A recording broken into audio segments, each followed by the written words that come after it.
Ces derniers jours, Internet et les médias s'enflamment sur la question de l'aérien et notamment des aéroclubs.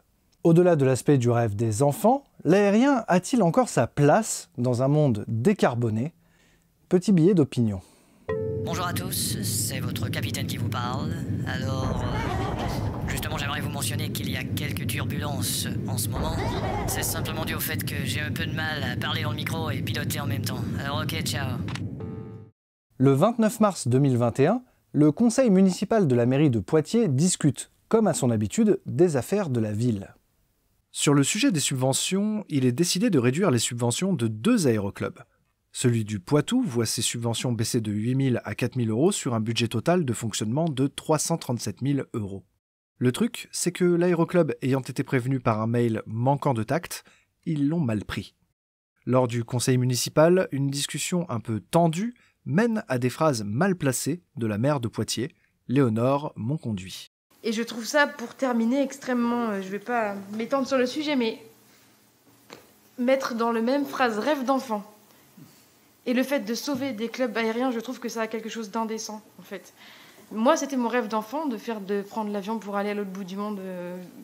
Je pense que vous ne vous rendez pas compte aujourd'hui des rêves, en fait, des rêves dont on doit préserver les enfants, en fait. Enfin, l'aérien, c'est triste, mais ne doit plus faire partie des rêves d'enfants aujourd'hui. Non, c'est juste le nom de l'association, Rêve de gosse. Oui, j'entends bien, mais n'empêche que vous avez quand même une intervention un peu fondée sur le pathos qui vise à me faire entendre qu'aujourd'hui, c'est nuire aux enfants que de remettre en question les subventions aux clubs aériens. Je considère au contraire que c'est les protéger leur avenir que de prendre ce type de décision. Mais cet extrait est à replacer dans le contexte de ce conseil municipal, donc voici d'autres extraits. Ici, une explication suite au mail à l'aéroclub par le conseiller municipal EELV, délégué à l'activité sportive à Poitiers. Oui, je l'admets, j'ai voulu aller trop vite en informant ces clubs, et oui, je regrette la manière dont les choses se sont passées. Je m'en excuse auprès d'eux. Je comprends leurs réactions, et j'espère que nous pourrons rétablir le dialogue. Mais nous n'avons pas pris cette décision pour sanctionner le club et ses adhérents, encore moins pour punir un sport prétendument réservé à une élite. Simplement, compte tenu de nos priorités et de la situation financière de ces clubs, nous avons estimé que, au même titre que les autres associations sportives, réduire le montant de leurs subventions ne portait pas atteinte à leur fonctionnement. Cela nous a permis de réinvestir dans d'autres associations dans le besoin. J'ajoute également que nous n'avons pas voulu nous désengager sur une année, mais au contraire le faire de manière dégressive. Puis une autre conseillère municipale de l'opposition, LREM.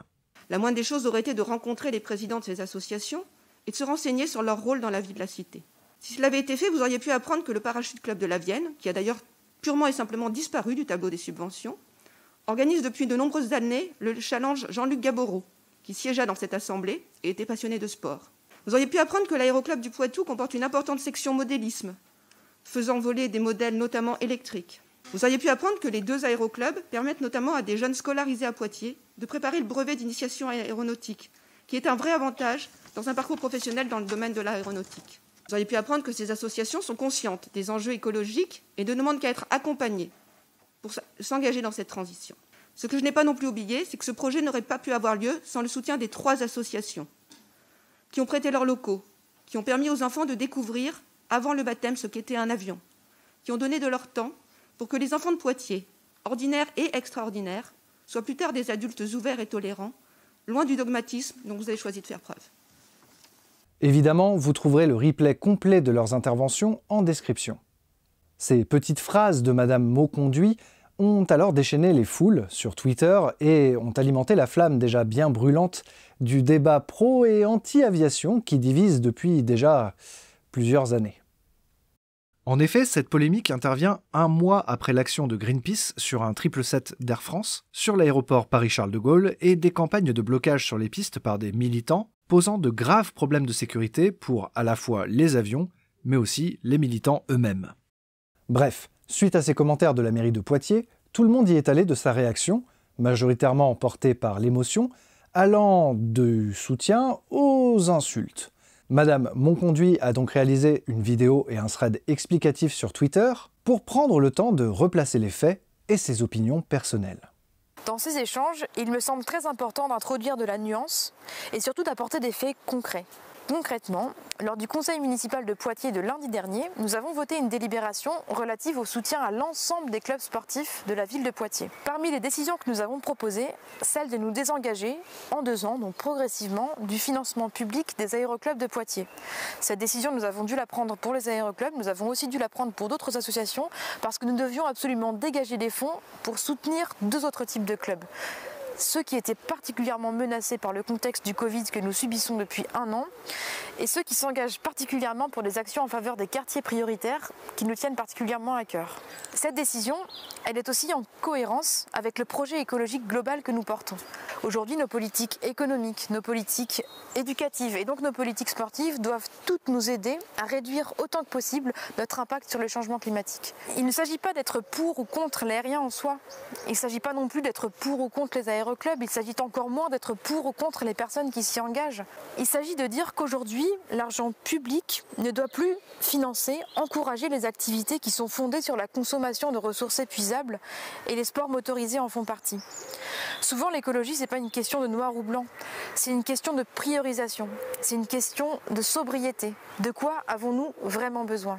Pour que chaque enfant puisse avoir accès à un avenir désirable, souriant, mais responsable. Revenons donc en détail sur un point particulier. Il s'agit de dire qu'aujourd'hui, l'argent public ne doit plus financer, encourager les activités qui sont fondées sur la consommation de ressources épuisables et les sports motorisés en font partie. Alors justement, ce qu'il faut savoir, c'est qu'entre 2014 et 2019 en France, la consommation moyenne de carburant routier était de 50 500 000 m3 contre 23 463 m3 pour le carburant aviation. En enlevant le jet A1, qui est très majoritairement utilisé par les compagnies aériennes commerciales, et si on ne garde donc que le AV-gaz utilisé par les aéroclubs, le nombre de mètres cubes est tellement infime dans le total des carburants utilisés en France qu'il n'est même pas comptabilisé sur les tableaux de l'INSEE.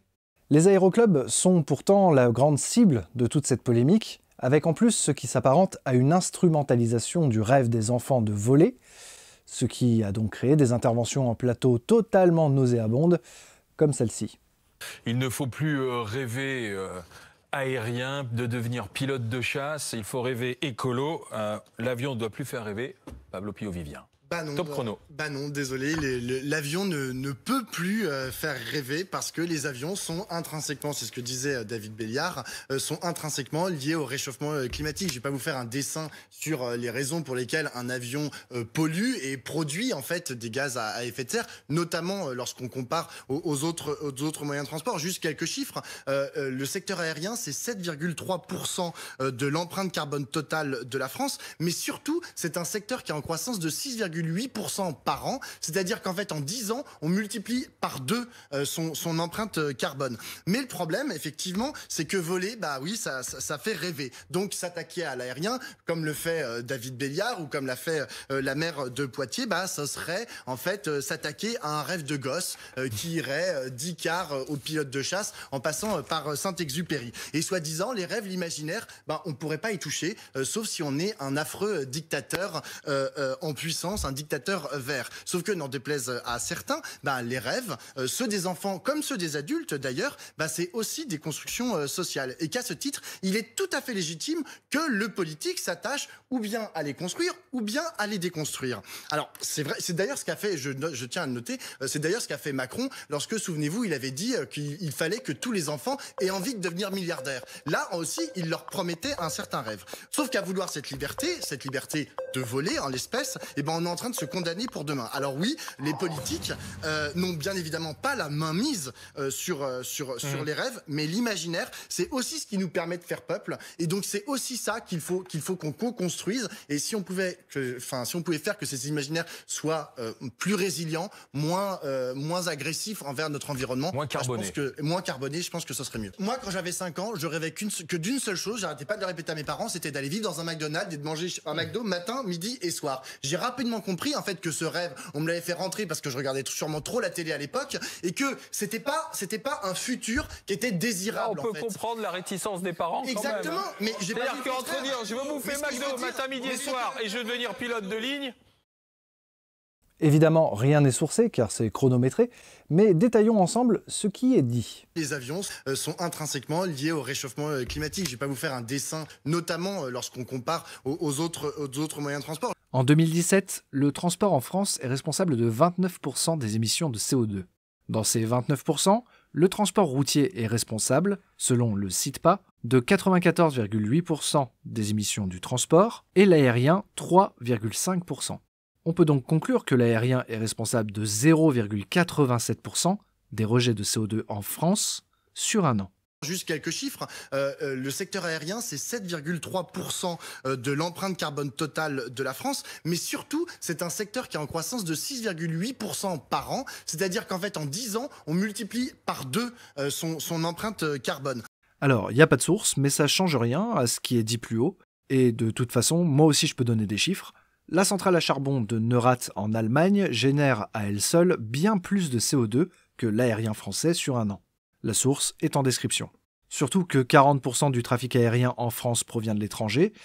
Et évidemment, on va nous parler du forçage radiatif et des contrails. Vous savez, ces traînées de condensation qui contribuent à l'effet de serre. Mais je vous laisse 2 threads très développés sur le sujet qui vous en apprendront plus. Et de toute façon, ça ne concerne que l'aviation de ligne et pas le reste des activités aériennes qui évoluent bien trop bas pour en générer.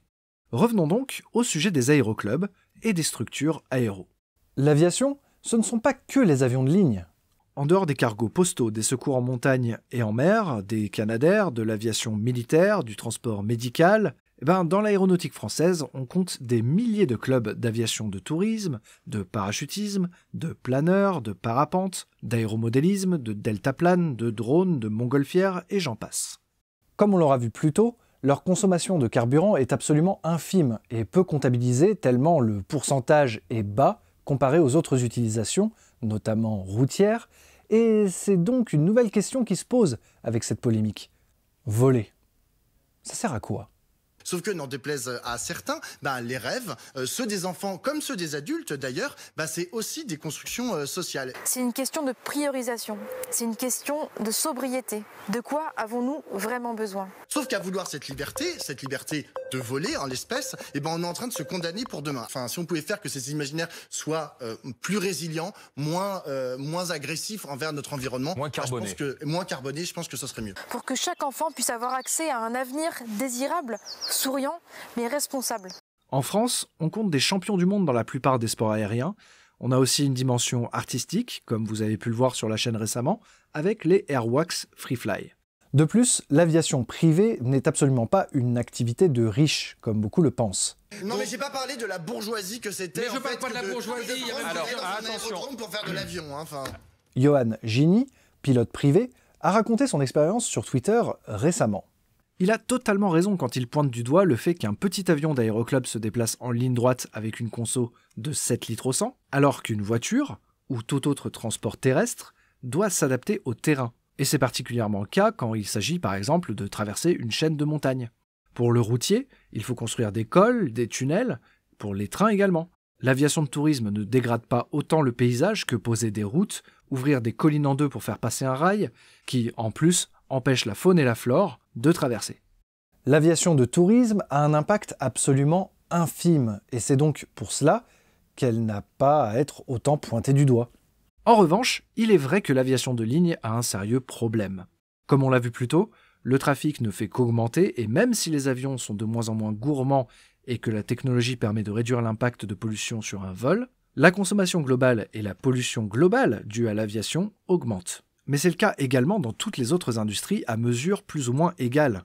Évidemment, l'industrie aéronautique, comme l'industrie automobile par exemple, travaille sur des avions à faible émission grâce à l'hydrogène ou l'électrique. Des avions électriques de tourisme sont d'ailleurs déjà en vol. Mais tout cela prend du temps et ne justifie en aucun cas que l'aviation doit faire un arrêt complet, ne serait-ce que quand on voit l'utilité qu'elle a eue dans la gestion de la crise du Covid, en transportant des masques, des vaccins, du matériel médical, des soignants et même des patients. En revanche, l'aviation de ligne subit des usages parfois injustifiés, notamment dans le cadre du tourisme. Et oui, c'est un fait et c'est indiscutable. En cela, oui, l'aviation est nécessaire. Les usages de certains ne le sont pas forcément, notamment dans le tourisme, mais non, les aéroclubs ne sont pas les grandes cibles à abattre. Mon opinion personnelle, au vu des données des émissions de CO2 globales et de leur augmentation dans tous les secteurs et toutes les industries, est que le problème se situe peut-être dans la surpopulation. Les villes débordent, s'étendent, les routes sont bondées, on construit plus, on consomme plus, on voyage plus, et cette spirale ne fait que s'accélérer. Peut-être que dans les pays développés, et principalement les plus émetteurs de gaz à effet de serre, la solution ne serait-elle pas de réduire la natalité pour essayer d'enrayer le phénomène ? Peut-être que combiner cela avec une meilleure gestion des problèmes climatiques donnerait de bons résultats. Le Covid nous a appris à travailler en distanciel. Pourquoi ne pas le généraliser dans les métiers où c'est possible pour désengorger le secteur du transport en commun, routier et aérien? Pourquoi ne pas développer mieux l'Internet afin d'éviter qu'un employé doive trouver un 5 mètres carrés hors de prix dans Paris? Pourquoi ne pas offrir des alternatives viables au transport aérien, mais qui soient aussi moins chères, mieux gérées et donnent plus envie aux passagers? Dans tous les cas, le débat est sans fin, les lobbies sont des deux côtés et les solutions sont disputées. Je veux juste terminer sur une chose, mais j'aurais dû commencer par là. Cela vaut pour tous les débats. Évitez de tomber dans l'émotion. Essayez de replacer les choses dans leur contexte et de confronter les faits et de vous écouter les uns les autres. Et surtout, respectez les opinions des autres. Nous vous remercions d'avoir choisi de voler avec nous. En situation d'urgence, repliez-vous vers l'avant comme ceci, mettez vos mains par-dessus votre tête et faites-vous le plus petit possible. Ainsi, il sera plus facile aux secouristes de vous mettre dans un petit sac. Merci à vous de m'avoir écouté, que vous soyez d'accord ou pas avec moi, sachez que vous restez libre de vous exprimer dans les commentaires, et tant que vous n'êtes pas condescendant, insultant, méprisant envers d'autres, allez-y. Vous trouverez aussi tous les liens de mes sources dans la description, et là-dessus, tout ce que je peux vous dire, c'est à bientôt sur Stardust. Et si vous aimez l'aviation, rendez-vous samedi à 20h, parce qu'il y a un gros documentaire qui sort ici même. Salut!